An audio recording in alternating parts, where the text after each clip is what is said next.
There is a need for a competing and complementary post-philosophical rhetoric. From Aristotle onward, vitalism is an attempt to theorize a self-organizing or self-motivating system. There is a need for a competing and complementary view of rhetoric as being non-disciplinary. In thinking about the concept of this kind of experimental interview approach, I find that it resonates quite well with not only with the kinds of things that I try to talk about as compositional practices in the two virtuals, but certainly my own compositional practice. Or a non-Platonic and non-Aristotelian approach to composition theory, which is one where I often look at two or more passages, cuts if you will, from texts and see how they resonate with one another, where the dissonances are, or from Aristotle onward, a non-Platonic and non-Aristotelian approach to figuring out how to write from one to the other and thereby creating a new plane or a new kind of space. From Aristotle onward, vitalism is an attempt to theorize a self-organizing or self-motivating system. So here we have a number of different texts working and cutting into one another. As Greek philosophy developed up to the Renaissance, it paradoxically combined Aristotle's more material answer to this problem with mystical connotations.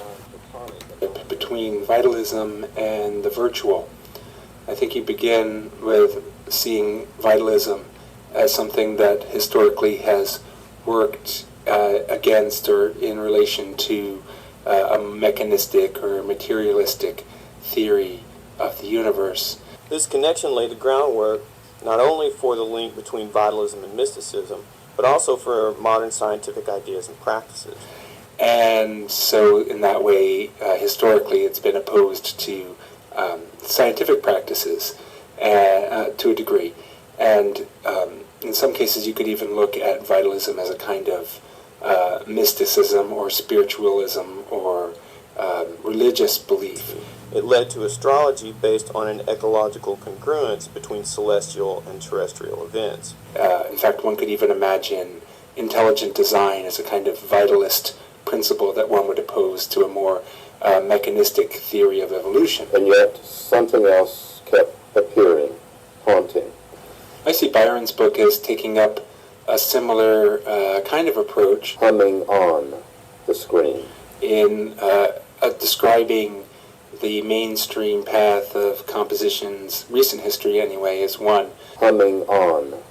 That has ascribed to a more mechanistic and materialistic conception of the compositional process. Humming on the screen. And devalued or occluded the idea of a more vitalist perception. Humming on the screen.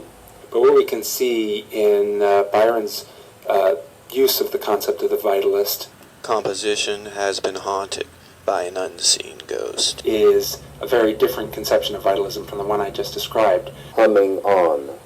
Which is one that takes a more secular, I guess, approach to the concept of vitality. Humming on. By an unseen ghost, by an unseen ghost. And it's here that I think we can see the development of the concept of the virtual. Humming on. By an unseen ghost. Virtuality as being a way in which humming on. The vitalist philosophy is the continual positing of some more.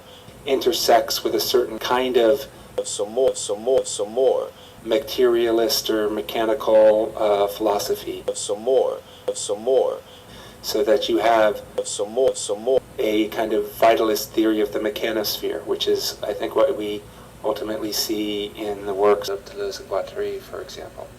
Deleuze and Guattari write, "We will never ask what a book means as signified or signifier."